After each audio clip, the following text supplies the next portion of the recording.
Hej, jeg er Olivia fra 1. E, og jeg vil snakke lidt om geografidelen på Revlen og hvad vi opdagede. Vi har den her graf, som vi har sat ind ud fra vores målinger, hvor vi havde 2 pinde og en snor imellem med 1,5 meters afstand med markeringer, hvor vi ligesom skulle måle kystprofilet både ude i vandet og inde på land. Og den her del, det er hvordan det går, altså hvordan linjen går, kystprofilet går ind på landet, og det her det er nede ved vandet, hvor vi kan se den er i minus på grund af systemet, fordi at vi går ned på bunden.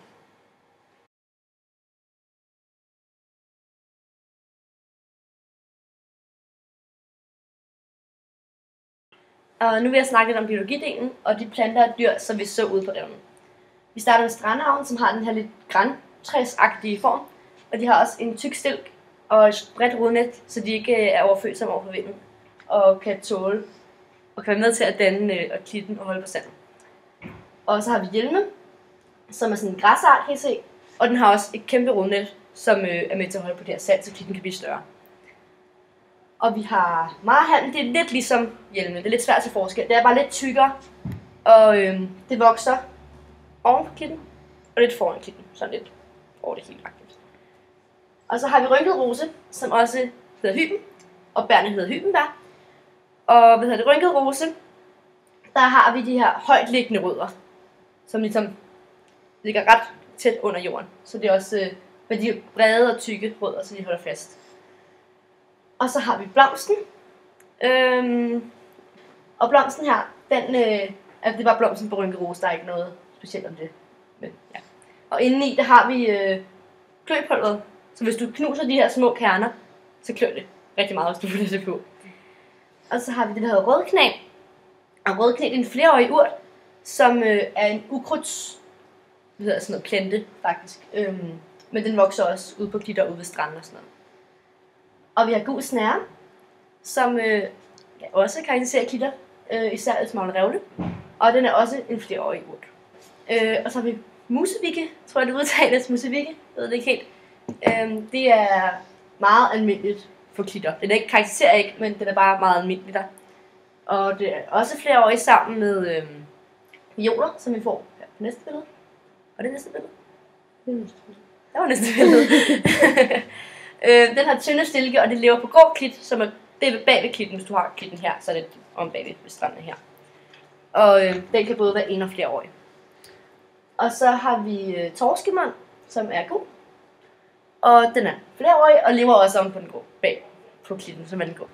Som er en stavtart, og der er egentlig ikke så meget andet at sige end den, at den også er tynde stilke sammen med skovkløver, som vi ser på næste billede.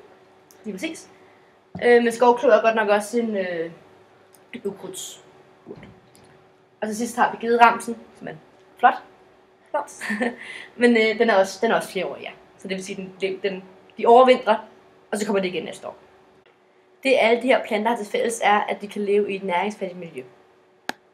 Her hen imod slutningen vil jeg snakke lidt om, hvordan Else Magle Revle blev skabt, og det gjorde den i 1895. Og det startede med, at der kom en masse bølger, som tog sand med og lavede en lille bunke. Og den her bunke blev større og større, jo mere sand der kom. Og til sidst kunne man kalde det en revle, fordi at den ligesom lavede den der. Og den kom over vandet. Og bunken blev større og større og kom mere over vandet, og da den var 1,5 meter over vandet, så kom der strandarv til, som jeg viste billedet af, de der granagtige ting. Og senere kom der hjelme og marhalm til, som har det her store rodnet, som kunne holde fast på sandet, så du kunne komme mere og mere til. Og til sidst blev den her klit, fordi alle de her planter var her nu. Og i klitten der har du den her form, og foran der ligger stranden, og bagved der ligger en grå klit, som er bagsiden på klitten, ja. Og herom der kunne nu komme planter og blomster til, som har tynde stilke og et stort rodnet, som er lidt sårbare, fordi der ligesom var læ på grund af klitten, og der er ikke fare for, at bølgerne kommer over. Og allersidst her, inden konklusionen, vil jeg snakke om, hvordan geografien og biologien hænger sammen. Og geografien, den afhænger af biologien, fordi den ændrer sig ud fra, hvad for nogle planter og dyr, der lever. Og biologien afhænger af geografien og naturen, fordi at planter og blomster og sådan nogle ting, de har behov for et særligt miljø at leve i. Konklusionen er, som jeg lige har snakket om, at naturgeografien og biologien afhænger rigtig meget af hinanden. Det kan vi blandt andet se ved associationen, at det startede med bare at være hav, så kom der en lille bunke sand, som blev til en revle og til en klit. Og Else Magle Revle kan faktisk nu betegnes som en ø, som er 2 km lang, Og alle de her ting, både konklusionen og det, jeg snakkede om før, har vi fundet ud af ved hjælp af de spændende opgaver, som vi lavede ude på revnen.